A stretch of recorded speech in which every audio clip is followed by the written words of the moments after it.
This Beyond Clean Articles on the Go feature is titled Sterile Processing Travelers, a Primer, your mini guide to contract agency staffing in your SPD. Written by Hank Balch, founder and president of Beyond Clean. Reinforcements, ringers, productivity pushers, whatever you call them, when you have a sterile processing traveler show up at your door, it's usually for a pretty good reason. Reasons that can be as diverse as the particular departments who employ them. Whether it's plugging a hole from an unexpected retirement or getting the department through a season of spiking surgical volume, these knights of the sterile processing kingdom can spell the difference between service delivery and service disaster. Even though they are widely used by facilities and sterile processing leaders around the country, there hasn't been a lot of conversation discussing how to make the most out of your experience with an SPD traveler, or any tips from sterile processing leaders on how to become an excellent SPD traveler yourself.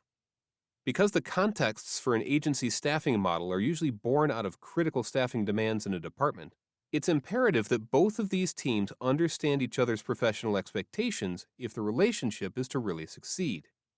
Here's a helpful mini-guide to keep us both headed in the right direction. 1. Before you make the call, make the plan. SPD leaders, before you even reach out to your favorite staffing agency to call in the reinforcements, be sure you have a plan in place for how you will utilize these labor resources, how long you'll think you'll need them, and what the transition plan will look like when they leave. Because, yes, eventually they will have to leave. Don't make the rookie SPD mistake of bringing in travelers for a 13-week contract only to wake up 13 weeks later to realize you're no closer to self-sufficiency than you were on day one. Sometimes you may not have a crystal clear idea of your staffing landscape 3 months out, and that's okay. But do yourself a favor and get that planning in motion prior to bringing in a new body. Your future self will thank you. Travelers. For as many reasons as there are to hire a traveler, there's probably twice as many reasons to become one. Whether it's to see the world, make some great money, or just extend your industry experience, you're going to want to have a clear vision for what is driving you to take the travel plunge. Not only will interviewing managers want to know this, your vision for traveling will also impact the assignments you choose to accept.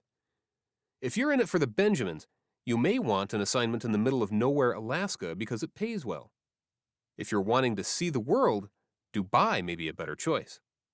Your vision may not be this black and white, but you're going to want to have a guiding principle settled prior to putting yourself on the market. 2. Know who you are, find who you want. SPD leaders. Every department leader is different, and this means we are often looking for different things when we reach out to recruit travelers to our facility. Some may want to staff someone who has excellent instrument assembly skills to carry productivity in that area for a season. Others may really need a technician with superb customer service skills to handle OR communication as it relates to case carts and supplies. What's important to keep in mind here is that your department has a particular culture, and no matter where your new traveler comes from, they will be coming from a different culture. Your object as the department leader is to find a traveler whose professional culture is most compatible with your needs and the current state of your department. Many assignments can start off on the wrong foot if an SPD leader didn't know what they wanted, so, unsurprisingly, they weren't happy with what they got. Travelers. When you sign yourself up to travel, your company, if they're good at what they do, begins marketing you as an expert for hire. The important point here is that you actually fit the bill. There is nothing more frustrating for an SPD leader to be given a profile for a traveler who supposedly was an experienced sterile processing professional, only to meet them on day one to realize they don't know the difference between a biological and a chemical indicator. Likewise, if you can't explain the difference between a detergent and a disinfectant, you should not give yourself a 5-point rating of decontamination expertise. Get your initial industry certification, CRCST, and more while you're at it, and then start selling yourself as the expert you are. This will ensure both you and your company keep your professional integrity, and there are no surprises when you walk into your next assignment. 3. Guide the ship, row the oars. SPD leaders. When a new traveler arrives to begin a contract at your facility, don't forget these folks are not robots. They may be highly trained and highly experienced technicians, but they are still human beings. Their onboarding process may have to be accelerated, but it needs to be there nonetheless. You should factor in adequate time for them to get acquainted with your department, staff, and particular way of doing things before asking them to work independently. And don't forget, whatever process or cultural issues that were already present in your department will most likely still be there when a traveler arrives. Be particularly cognizant of any permanent staff that may be tempted to be unwelcoming or overbearing towards these new additions to your team. Happy, well-adjusted travelers don't happen in spite of how you lead. They happen because of it. Travelers, keep in mind that nearly every department you walk into will be a department in need of immediate help. That's why you're there. Because of this, your aim should be to find ways to be productive for them as soon as possible. While your vision for traveling may be to see the world, broaden your network, and make some money, they hired you to do a job and do it well. Regardless of the productivity levels of the permanent employees around you, your focus should be to excel them all. The department is paying you a premium, not only for temporary assistance, but also for real-time, immediate results. Make it your mission to be low-maintenance, high-performing, and self-motivated. Here's a few other random traveler tips to keep in mind. What goes around, comes around.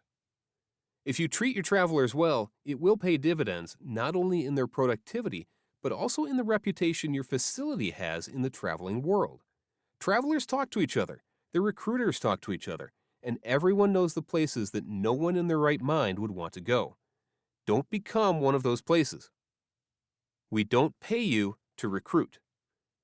Dear travelers, we know you really like what you do, and we know that you enjoy sharing that love with others.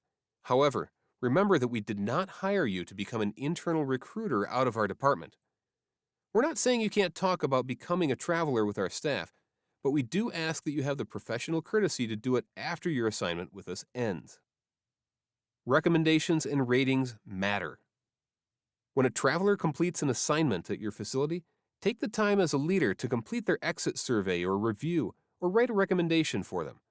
Many SPD leaders take these very seriously when making contract decisions, and many newer travelers covet high reviews of their work. They gave you 13 weeks of their life.